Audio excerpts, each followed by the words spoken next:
This channel does not promote any violent, harmful, or illegal activities. All content provided by this channel is meant for an educational purpose only. Murshidabad নবাবের জেলার পরিচয় ছিল হাজারদুয়ারি, কিন্তু বঙ্গ রাজনীতির রঙ্গমঞ্চে মুর্শিদাবাদের এখন পরিচয় হাজারো অশান্তির জন্য, প্রতিবাদের নামে তাণ্ডবের জন্য। এসআইআর পর্বে সেটা রোজ রোজ প্রমাণ হচ্ছে।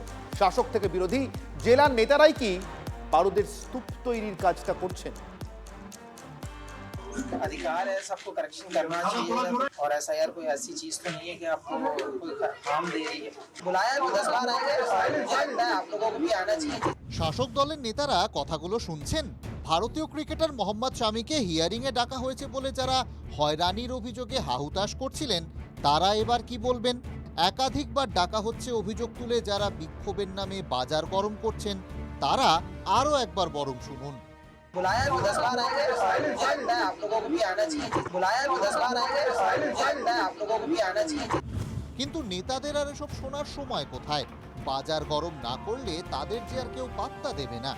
এই যেমন ফারাক্কার বিধায়ক মনিরুল ইসলাম নিজে দাঁড়িয়ে থেকে বিডিও অফিসে তাণ্ডব চালালেন। তিনি আবারও হুমকি দিচ্ছেন, চেয়ার ভেঙেও শান্তি হচ্ছে না, আগুন চাই মনিরুলের। 19 তারিখে ফাইনাল লিস্ট বের হবে, সব ঠিকঠাক হয় আর নচেত দেখবেন চারদিকে আগুনে আগুন জ্বলছে, কিচ্ছু করার নেই। এই ধুক ধুক করে মরার চাইতে লড়াই করা মরা আমি মনে করি জীবনের সার্থক।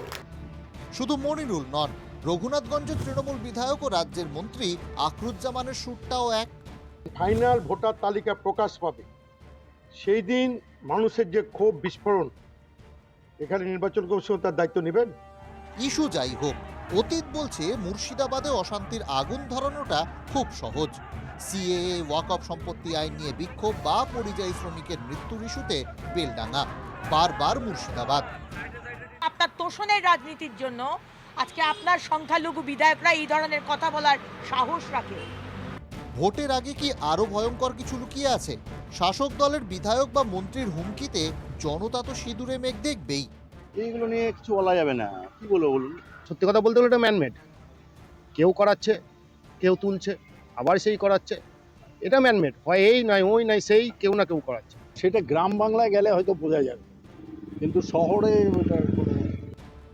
এসআইআর মামলায় সোমবার সুপ্রিম কোর্টের রায়কে তৃণমূল নিজেদের জয় হিসেবে দেখছে, কিন্তু একই মামলায় সোমবার সুপ্রিম কোর্ট আইন শৃঙ্খলা নিয়েও রাজ্য প্রশাসনকে চরম সতর্ক বার্তা দিয়েছে। শাসক দলের মন্ত্রী বিধায়কের আগুনে হুমকির পর প্রশাসন কি ব্যবস্থা নেবে, নাকি কোর্টে জিতে বাস্তবে হার মানবে? Bureau report, TV9 Bangla.